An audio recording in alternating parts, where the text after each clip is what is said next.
Human beings have evolved to not be content, and this is pretty obvious if you think about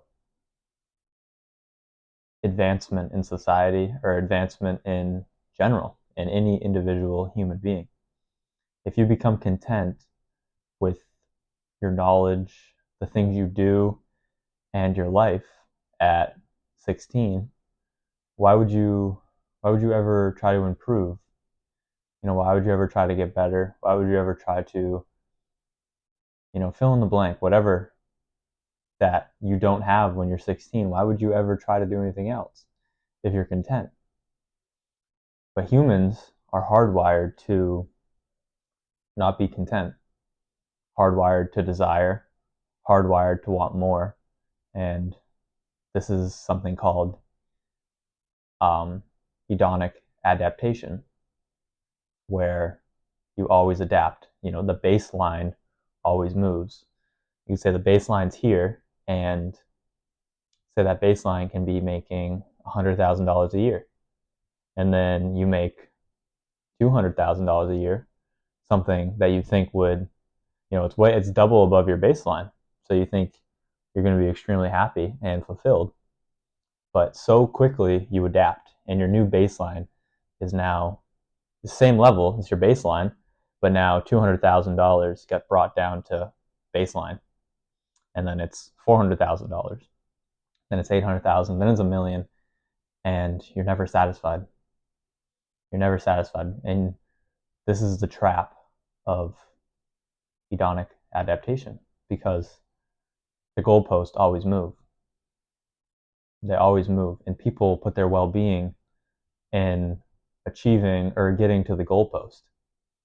They put all of their well-being into getting to their goal instead of enjoying the process and just enjoying the life in general and the internal state, valuing the internal state above the external success. And when you do this, these external markers, because I think it's very important still to progress and have goals and try to become the best you can. There's nothing wrong with these things, but when you sacrifice, virtue and your internal state for these things, there is something wrong with that. So these things should be looked at as, bonuses, not things that I cannot be happy until. I'm happy, but if this happens, cool. If it doesn't, that's okay. I'm still going to be happy. I'm still going to be okay. And when you do that, then these goalposts, I don't think they move as much. They don't move as far from you. You still may never get there, but instead of, it moving, 100 yards, it moves like 10 yards. So you feel like you're always super close. And, it's a better feeling to be close than far away from your goals. And just understanding that your well-being isn't tied into this external thing that is outside of your control, I believe is very powerful and something everyone should realize. You're not going to be happy when you buy a house. You're not going to be happy when you make $1 million. You're not going to be happy when, fill in the blank with whatever goal you're sacrificing today for. If you believe that that is where happiness lies, the baseline will change and you'll enjoy that moment for a little bit, maybe a couple minutes. If you're lucky, maybe a day. If you're extremely lucky, maybe even a week. But it won't last forever, and that'll just be your new baseline. And then you'll start striving for more and more, and you'll be unhappy again. And this is why people,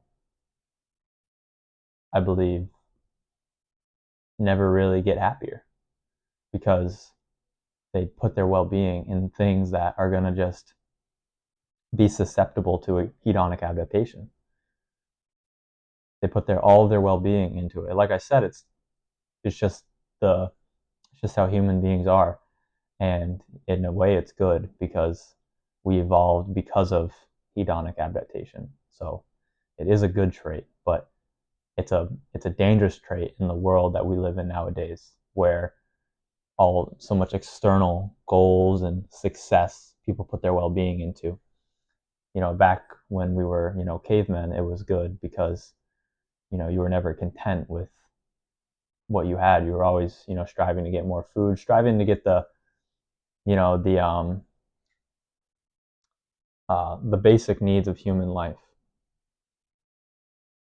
food, water, things to be able to survive. You were never content with just that, because you didn't have a freezer to put things in for a year and then ponder what to do with your life. It was, all right, we have food today, but we might not have food tomorrow. We got to get more food tomorrow. So it was never this. You were never, was it Maslow's hierarchy? We used to live on the bottom of Maslow's hierarchy, and now we live at the top of Maslow. Most people live at the top of Maslow's hierarchy, and that's just where hedonic adaptation, thrives to eat people alive and make them miserable. It's okay when you're at the bottom because it serves you. It helps you survive. But when the hedonic adaptation happens at the top of Maslow's hierarchy, then you just become depressed, and you believe these things you're sacrificing so much of your life for it's okay because one day it's gonna make you happy, but it never does. It does for a little bit, like I said, but it's not lasting happiness. True lasting happiness comes from inside, comes from you, not the external world. And I don't think a lot of people really understand that. And I think a lot of people, when they hear something like that, you think of like a monk or like a Buddha, or like something stupid, like, oh yeah, yeah, I'm sure, all the happiness comes from inside. But it's really true. It is really true. The external world is not where happiness lies. There are bonuses in the external world. Yes, we are human beings, and we are external beings. We're creatures. Like, we have a body. We have an external, like, life here on Earth. So it is good to strive for these things. But like I said, you just can't put your well-being into them, or you'll never be happy. And I think every human being really just wants to be happy. The person who sacrifices all of their time and well-being in the moment is doing it so they can be happy in the future. But they don't understand that the present is all they ever have. The future is doubtful, and the past is certain. But the present is all you have. The present is where we live, where every moment is lived. So people who sacrifice their present, who believe one day in the future they'll be happy, they can never get out of the habit of sacrificing the present moment for a future of happiness. And that future of happiness just gets smaller and smaller and smaller as you get older. And it just gets sadder and sadder and sadder to sacrifice the present for a future that you believe you'll be happy when it's never coming.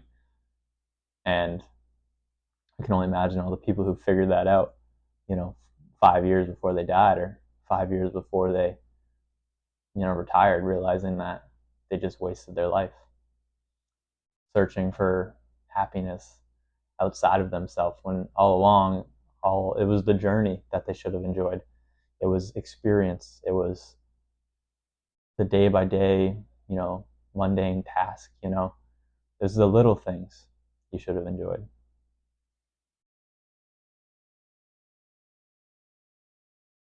Hedonic adaptation is valuable, but it was more valuable when we were not as high on Maslow's hierarchy.